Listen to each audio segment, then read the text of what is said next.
stuff. Thank you. Hello, yes. Thank you very much for coming here today. We're very excited. We've been working on this for quite a while. This is phase one of the Leaning Out of Windows project. The grant that we received, it's a Shirk Insight grant. It's called Leaning Out of Windows, Art and Physics Collaboration Through Aesthetic Transformation. And this is phase one, and it's a 4-year project. So first thing I'd like to do is just acknowledge the ancestral, traditional, and unceded Aboriginal territories of the Coast Salish peoples, and in particular the Squamish, the Musqueam, and Tsleil-Waututh First Nations in Metro Vancouver, on whose territory we live, work, and play, and on whose territory we are all guests. And we also wish to acknowledge everyone participating in the project for their generosity and openness to the process as we embrace the unknown, while hopefully experiencing many uncanny moments and emergent knowledge.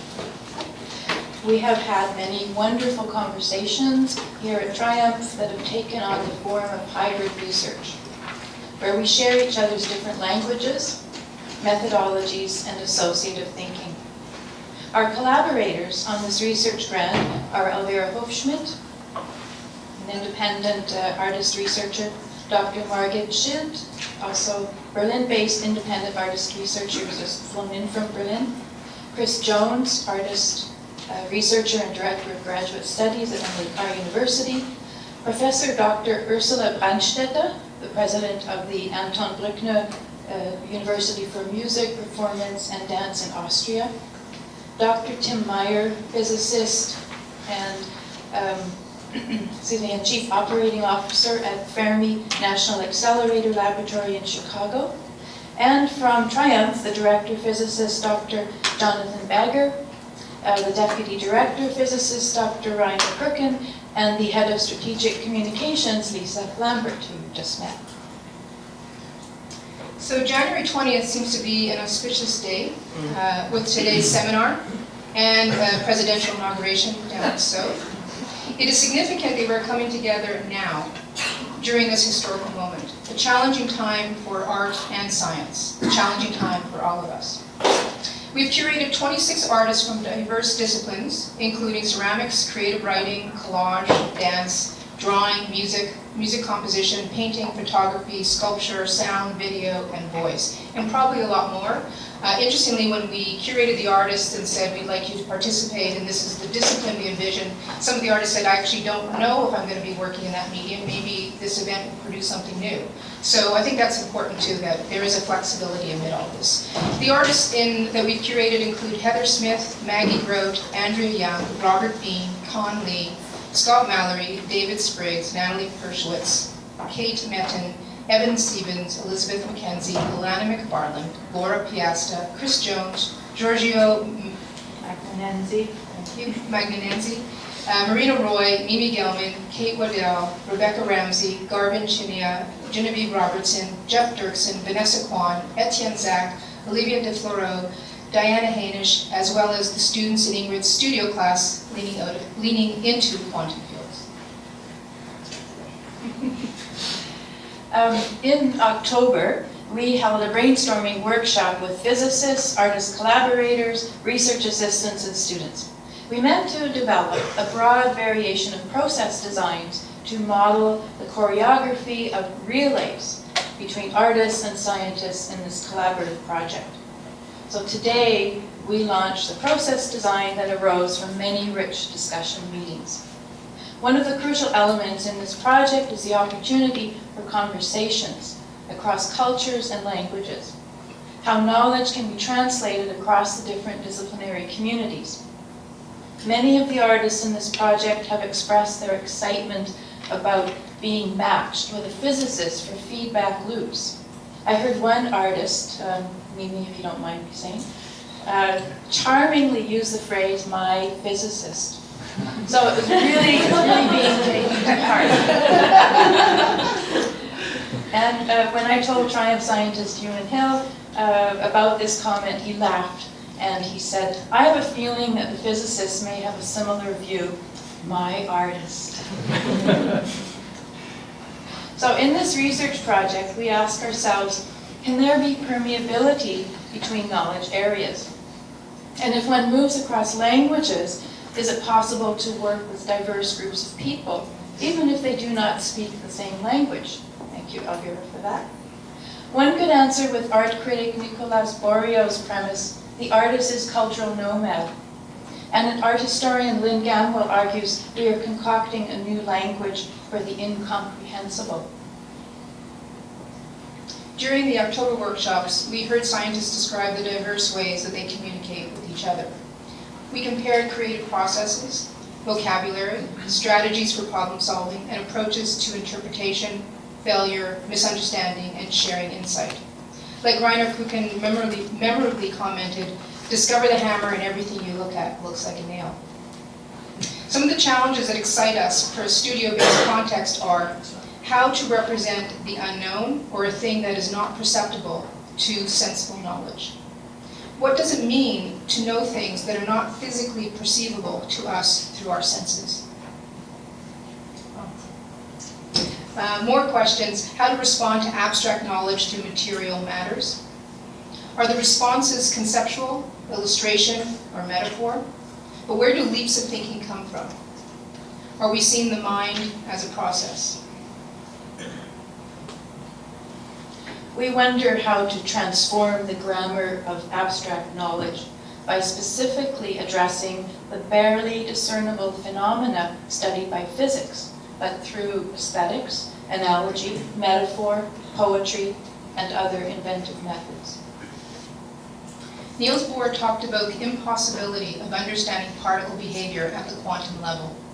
He said the only way to consider the behavior of electrons in a non-mathematical way is through metaphor, through language like poetry, and as an extension, through art. Peter Gallison, physics professor and science historian, says, when we use metaphor, it's invoking different worlds together at the same time.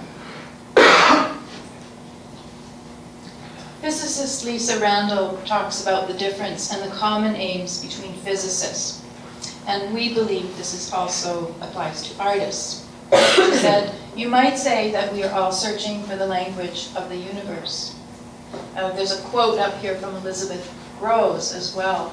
Science, like art, plunges itself into the material of the universe, though with very different aims in mind. This is not to say that art does not draw on science or that science does not draw on art, but in drawing on the other's resources, each must transform the work of the other into its own language and its own purpose. How do we envision information? What does a cultural understanding of the universe look like, or even a cultural response to science? It takes a lot of imagination to describe an unfamiliar world. In my class, for example, we consider the strategy of thought experiments. When Carl Sagan talked about other dimensions, he said that some things he could not even imagine, but he could at least think about it. And one might consider the necessity of play. There's a long history of artists who engage with scientific ideas, from a personal fascination to artists in residences at science centers. One example I want to point out is pataphysics, as it speaks to the playful nature of our project. Pataphysics is an absurdist, pseudo-scientific literary trope invented by French writer Alfred Jarry. This is in the late 19th century. Pataphysics is a branch of philosophy or science that examines imaginary phenomena that exist in a world beyond metaphysics. It is the science of imaginary solutions. So while physics is serious business, we want to encourage you to take on the challenge as serious play. It is intended as a game to push the boundaries of art and hopefully science as well. This is an image from a follow-up meeting. We had a few with the scientists, and that one was in the theory room that is surrounded by chalkboards. Wonderful for artists. We are aiming to develop alternative models for collaboration in order to trigger and achieve a deeper mode of understanding knowledge as a kind of moving performance. In his book, Mangle of Practice, Andrew Pickering philosopher, sociologist, and science historian talks about knowledge that it actually bumps up against the world. So I just want to talk a little bit about logistics. I'm sure you're going to have a lot of questions. You probably already have some of those who just went on the tour. Once you hear the science seminar, I want to just say a few things, and we will certainly leave room at the end, Q&A, if you have any questions. We really want to hear them because I think it's going to be helpful for all of us to know how you're thinking about the project. So the finished projects, this is for the artists, will be transferred between artists via email. But we encourage you to see the work live through one-on-one meetings if at all possible. So if possible, if you can visit each other's studios, that would be wonderful. This sort of came up, I think it was Margaret who was making the point about if you're looking at the work through a digital representation, you're not really seeing the work. And so for those of you that want to see the work in its materiality or in its a different kind of, the intended engagement, we would encourage you to sort of go in that direction. One of our RAs, Diana, is right there, if you want to just wave. She will facilitate the transfer of artworks via email. Another RA, Scott Mallory, who's on video over there. Scott is documenting today's event. He will also be coming to your studio to document the work for the website. We have asked you to document your own work for the transfer process, but when the whole thing is over, Scott will come and actually document the work for the website. Oh, and also you all have 2 different forms on your chairs. One of them is for TRIUMF and one of them is for Emily Carr. These are media releases, so we'd really appreciate if you can sign those and give them to any of us, Ingrid, Diana, Heather, and we'll collect them. Thank you.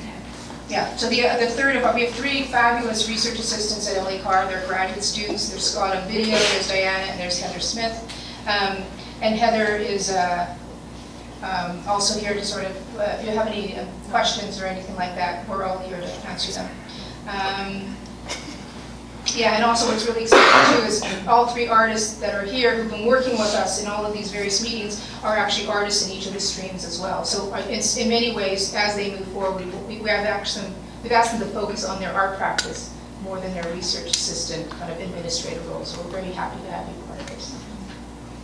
As soon as the website is ready, so we're hoping it'll be ready in about a month, we will send you a link to that. So the science seminar is being recorded today, and we will, in the meantime, send you a link because we anticipate a lot of information is going to be shared here. You may wish to refresh yourself on the science concept because we imagine there's a lot of rich information, and I know, having been part of the beta test of this, which was called Raw Data, where the topic was neutrinos, and I felt definitely overwhelmed and not quite sure how to proceed, so it's really good to refresh yourself.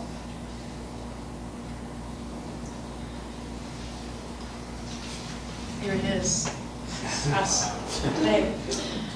Science philosopher Ian Hacking says, "Scientific knowledge is not a picture of the world, but rather a kind of performance." So some final thoughts. We are interested in how the science concept might be understood both as a physical phenomenon and as a metaphor. In this way, Leaning Out of Windows is about similarities and associations, metaphors and analogies. In some ways, each of us will be out of our comfort zone. And perhaps this is where new ideas might arise in the space where risk meets the unknown. We anticipate that you will learn a lot today. Keep in mind that there will be too much information to work with, as Randy says, and you will inevitably have to make choices about where you draw your inspiration. Some information will be lost, new ideas will reveal themselves. The role of play is very important to how you take on the challenge of leaning out of windows. So the project is not about getting the science concept right, but rather it focuses on the translation of these ideas from science to art and then back again. Remember that the work generated in this experiment should be neither illustrative nor a continuation of the science concept. Nor concerned with readability. The artwork is understood here as a continuation of the science concept. It challenges